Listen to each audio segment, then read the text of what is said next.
गोस्वामी तुलसीदास जी ने जो शब्द चित्र प्रस्तुत किया है और जो मार्मिक उपदेश प्रभु ने उस युद्ध क्षेत्र में अपने प्रिय सखा को दिया है,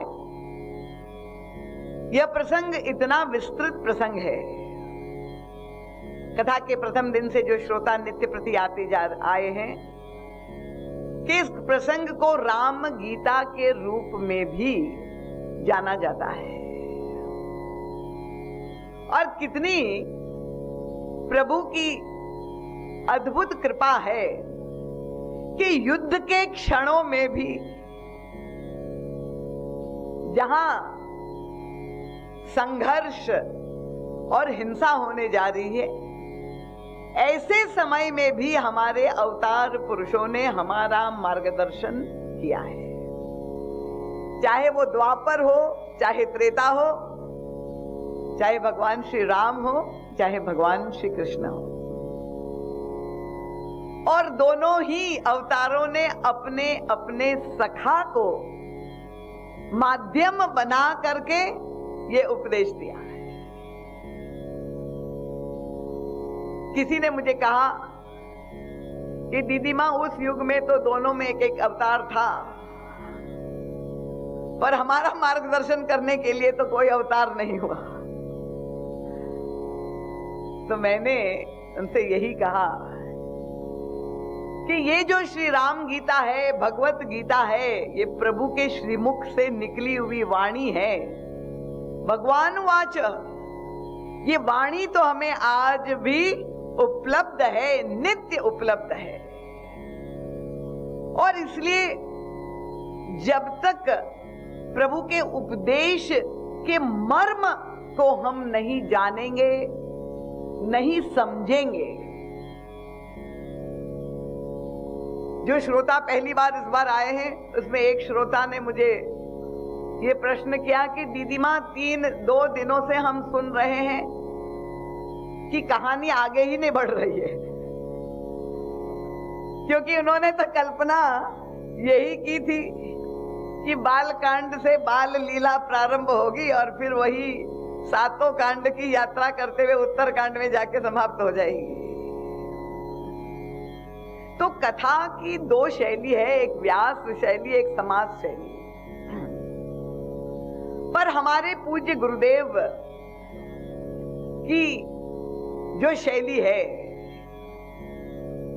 क्योंकि कथानक से तो आप सभी अवगत है, पर परम पूज्य महाराज श्री का वैशिष्ट्य ये है कि वे अपनी व्याख्या के द्वारा, प्रभु की लीलाओं की मीमांसा के द्वारा प्रत्येक व्यक्ति को ये अनुभव करवाते हैं कि ये जो उपदेश दिया गया है वो मेरे ही लिए है और ये मेरी ही जीवन की समस्या का हमें समाधान प्राप्त हो रहा है।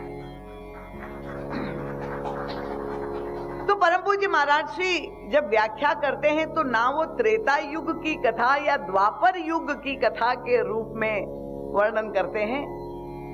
गोस्वामी तुलसीदास जी ने रामचरितमानस को एक दर्पण के रूप में प्रस्तुत किया है, और दर्पण की यही विशेषता है।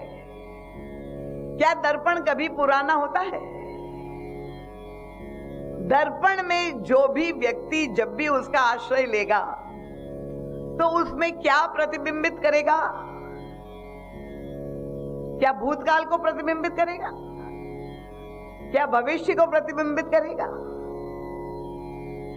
दर्पण का ये स्वभाव है, का ये स्वरूप है कि वो जब भी प्रतिबिंबित करेगा तो वर्तमान को ही प्रतिबिंबित करेगा।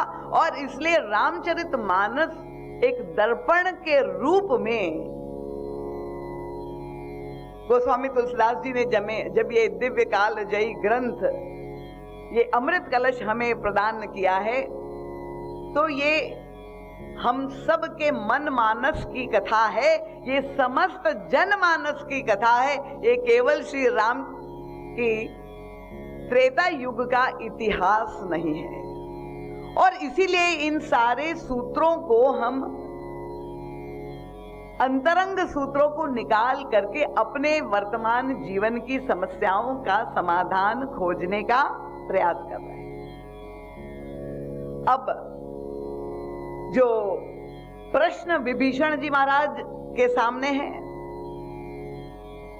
क्योंकि जो दृश्य उनके सामने उपस्थित हुआ भौतिक संसाधन के रूप में जब देखे, ऐसा महान शक्तिशाली शत्रु और दिव्य अस्त्र शस्त्र से युक्त सुसज्जित भगवान 10 शीश रावण एक ओर जहां पर रथारूढ़ है और दूसरी ओर हमारे प्रभु युद्ध तो लड़ने जा रहे हैं, पर भौतिक रूप से बहिरंग रूप से देखे तो कहीं से बराबरी युद्ध में नहीं दिखाई दे रही, क्योंकि ना तो भगवान श्री राम के पास कोई स्थूल रथ है और कवच का तो प्रश्न ही क्या, चरणों में पादत्राण भी नहीं दिखाई दे रहा है। तो ऐसी स्थिति में विजयश्री कैसे प्राप्त होगी? विजय पाना किसको अच्छा नहीं लगता, क्योंकि ये संसार, ये जीवन भी एक संग्राम है। हम और आप सभी संघर्ष कर रहे हैं और प्रत्येक व्यक्ति को जब विजय या सफलता मिलती है तो प्रसन्नता होती है। सब स्वीकार करते हैं, प्रत्येक व्यक्ति यही चाहता है कि मुझे विजय प्राप्त हो। तो विभीषण जी भी यही प्रभु से कहते कि जब अंत में युद्ध लड़ने जा रहे हैं तो विजय प्राप्त करना चाहते हैं, पर इन परिस्थितियों में विजय कैसे प्राप्त होगी? और उस समय प्रभु ने जो उपदेश दिया उसमें कुछ दिव्य नई परिभाषा प्रभु ने प्रस्तुत की।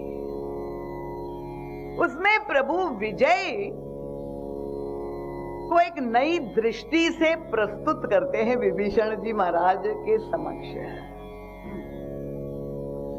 और प्रभु ने विभीषण की ओर देख करके कहा, यानी कहा परम पूज्य महाराज श्री तो मानस के अंतर्भाव, जहां भगवान श्री राम और विभीषण में संवाद हो रहा है तो नेत्रों के द्वारा भी जो संकेत हो रहा है वो भी परम पूज्य महाराज श्री पढ़ लेते हैं। तो इशारा करते हुए प्रभु ने विभीषण से कहा, सखा तुम पूछ रहे हो विजय कैसे प्राप्त हो, पर जिससे मैं लड़ने जा रहा हूं वो विजय ही तो है। ये प्रभु का एक साहित्यिक जो है संकेत था, आप लोग समझ नहीं पाए तो मैं आपको स्मरण दिला दूं कि मानस के बालकांड में जहां से आप मानस पाठ करना प्रारंभ करते हैं तो वर्णन आता है कि भगवान विष्णु के 2 द्वारपाल थे। उनका नाम क्या था? जय और विजय। और ये जो 2 द्वारपाल थे जो प्रभु की नित्य सेवा में उपस्थित थे, उनको श्राप मिला और उनकी परिणति राक्षसत्व में हो गई और यही जय विजय रावण और कुंभकर्ण हो गए। तो प्रभु संकेत कर रहे हैं कि मित्र विभीषण, मैं विजय से ही तो युद्ध करने जा रहा हूं। प्रभु का तात्पर्य क्या था? देखिए, विजय का सरल अर्थ क्या है? विजय का मतलब जीत जाना। परम पूज्य महाराज श्री, क्योंकि ये संसार में घटने वाली, व्यवहार में घटने वाली नित्य की क्रिया है, परम पूज्य महाराज श्री बड़ी सूक्ष्मता से मीमांसा करते हैं कि ये हम जिसे विजय कहते हैं किसी एक व्यक्ति को विजय प्राप्त हुई, तब होता क्या है, एक ही समय में जब किसी एक को विजय श्री मिलती है, वो किसी एक को पराजित करके ही तो विजय मिलती है। मान लो 100 व्यक्ति विजयी हो गए, तो उसी समय कितनी विचित्र विडंबना है कि 100 व्यक्ति विजयी हो गए तो कम से कम 100 व्यक्तियों को पराजित करके ही उनको विजय प्राप्त हुई। ये पराजय या विजय, किसके लिए तालियां बजी? और इसका तात्पर्य क्या हुआ कि होता क्या है, ये मानव मनोविज्ञान को परम पूज्य महाराज श्री ने प्रस्तुत किया है कि जब कोई व्यक्ति पराजित होता है तो उसके अंतर मन में क्या प्रतिक्रिया होती है कि उसी समय उसके हृदय में बैर, बदला लेने की वृत्ति, ईर्ष्या की वृत्ति, वो एक प्रतिक्रिया उसके अंतःकरण में उत्पन्न होती है, विरोध की वृत्ति, बैर भाव जन्म लेता है। और दूसरी ओर संभावना ये भी है कि जब कोई व्यक्ति विजयी होता है तो वो विजयी व्यक्ति को जो गर्व होता है और उसकी परिणति अगर ये अभिमान में हो जाए तो भी वो विजय सार्थक नहीं होती। तो संसार में ये क्रम निरंतर, ये चक्र, जय और विजय, हार और जीत, व्यवहार में ये चक्र निरंतर चलता ही रहता है और उसके कारण उत्पन्न क्रिया और प्रतिक्रिया भी निरंतर संसार में चलती रहती। समझ में आ गया? सबको कठिन तो नहीं हो रहा है। और तब भगवान श्री राम का तात्पर्य है कि ऐसी विजय, क्योंकि आज जो व्यक्ति विजयी हुआ हो सकता है कि कल वो पराजित हो जाए, और आज जो पराजित है उसकी पूरी संभावना है कि कल वो विजयी हो जाए। तो ऐसी जय और पराजय जो क्षणिक है और जो क्रिया प्रतिक्रिया को जन्म देती है, उसकी उपलब्धि बहुत सार्थक नहीं है। और इसलिए ये जो प्रसंग मानस के प्रारंभ में आता है, बहुत सुंदर कथानक है। आप जानते हैं कि भगवान श्रीमन नारायण वैकुंठ में अपनी प्रिया लक्ष्मी जी के साथ निवास करते हैं और वहां उनकी सेवा में ये दो पार्षद जय और विजय उपस्थित। एक बार प्रभु बैठे हुए अपनी भुजाओं का निरीक्षण कर रहे थे और अपनी भुजा, अब आप जानते हैं प्रभु की भुजा के बारे में कहा कि आजानुभव छे प्रभु, ऐसी दिव्य भुजाएं। प्रभु अपनी भुजाओं को देख रहे हैं और इस दृश्य को, प्रभु को देखते हुए ये दोनों पार्षदों ने देख लिया। पर ये प्रभु किस भाव से अपनी भुजाओं को देख रहे हैं? अब अर्थ लेना, किसी भी क्रिया को व्याख्यायित करना, अर्थ लेना तो व्यक्ति के ऊपर निर्भर होता है। तो प्रभु तो अपनी भुजाओं को इस भाव से भी देखते हैं कि शायद कोई भक्त उन्हें पुकार रहा हो और प्रभु की विशाल भुजाएं जो है संसार के किसी भी कोने में अपनी भुजा, भक्त की पुकार पर जो है उन पर कृपा करके करुणा करने के लिए पहुंच जाती है, अवलंबन पहुंचाने, संबल पहुंचाने। पर ये जो जय विजय है, उन्होंने देखा प्रभु को निरीक्षण करते हुए और उन्होंने जो अर्थ लिया वो उनकी मानसिकता को बताता है। उनको लगा कि प्रभु जब अपनी भुजाओं को देख रहे हैं तो प्रभु को लग रहा है कि मुझ में इतना भुजबल है, क्या संसार में किसी में ये सामर्थ्य है कि मुझसे लोहा ले सके, मेरी बराबरी कर सके। और तब आप ये देखिए, जय विजय को लगा कि ऐसा क्यों ना करे, और तो किसी में सामर्थ्य नहीं है, पर हम ही उनको चुनौती दे करके दिखा दे।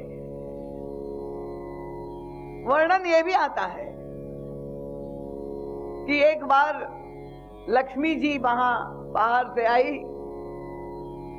और भीतर प्रवेश करने जा रही हैं, तो ये जय विजय ने उनको प्रवेश करने से रोका कि हमारी अनुमति लिए बिना आप अंदर कैसे जा सकती है।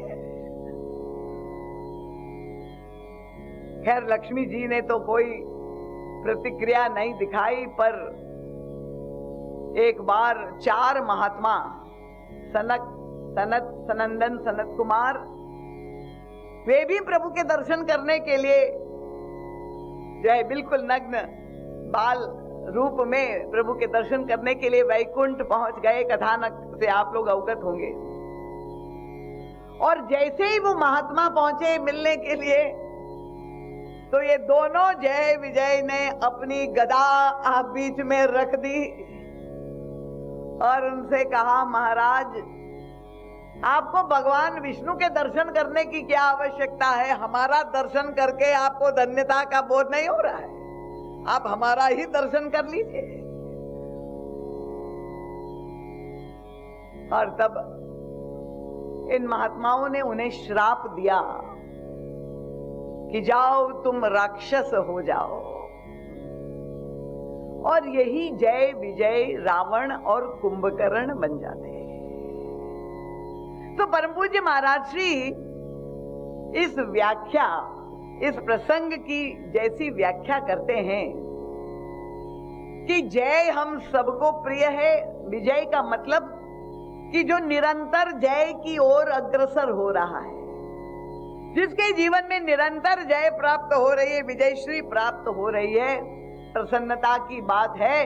पर अगर ये जय और विजय हमारे अंतःकरण में वो अभिमान की वृत्ति हमें मदोन्मत्त बना दे कि हमें ईश्वर से भी को भी चुनौती देने के साहस आ जाए, तो ऐसे जय विजय को भी पराजित होना पड़ता है।